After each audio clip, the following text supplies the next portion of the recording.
வருகிற ஜனவரி 25 தமிழர் தேசம் கட்சி நடத்துகிற முத்தரையர்களின் அரசியல் அதிகார மீட்பு மாநாட்டிற்கான அழைப்புதலை மாண்புமிகு முதல்வர் அவர்களிடமும் துணை முதல்வர் அவர்களிடமும் வழங்கி மாநாட்டிற்கு அழைப்பு விடுத்திருக்கிறோம்.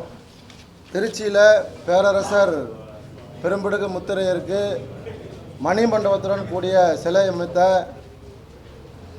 மாண்புமிகு தமிழக முதல்வர் அவர்களுக்கு தமிழர் தேசம் கட்சி சார்பில் நன்றியை தெரிவித்துக் கொண்டோம். தென் மாவட்டத்தில் மதுரையில் பேரரசருக்கு சிலை அமைத்து அதனை திறந்து வைத்த துணை முதல்வர் அவர்களுக்கும் தமிழர் தேசம் கட்சி சார்பிலும் வீரமுத்தரையர் முன்னேற்ற சங்கத்தின் சார்பிலும் எங்களுடைய நன்றியை தெரிவித்துக் கொண்டோம்.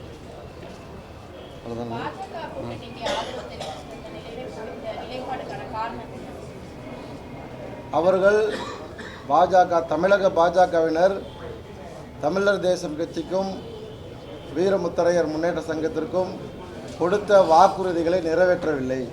அதனால் திமுக கூட்டணியை ஆதரித்திருக்கிறோம். வாரியம் போட்டு தரதா சொன்னாங்க, தேசிய வாரியம் போட்டு தரதா சொன்னாங்க, மீனவர் நல வாரியம்.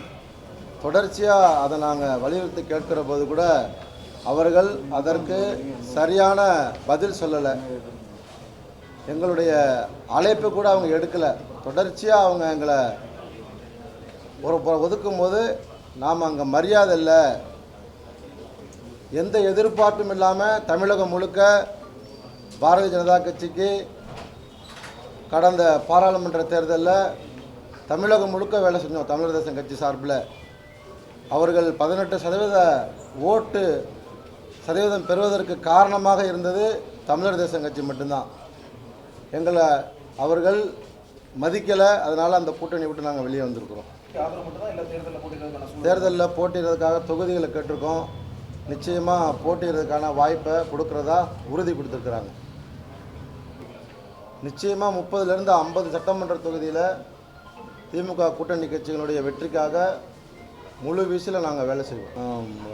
18% வாக்குகளை பாரதிய ஜனதா கட்சி வாங்குறதுக்கு பெரும் பங்காற்றினது தமிழர் தேசம் கட்சி தான், அதனுடைய பொறுப்பாளர்கள் தான்.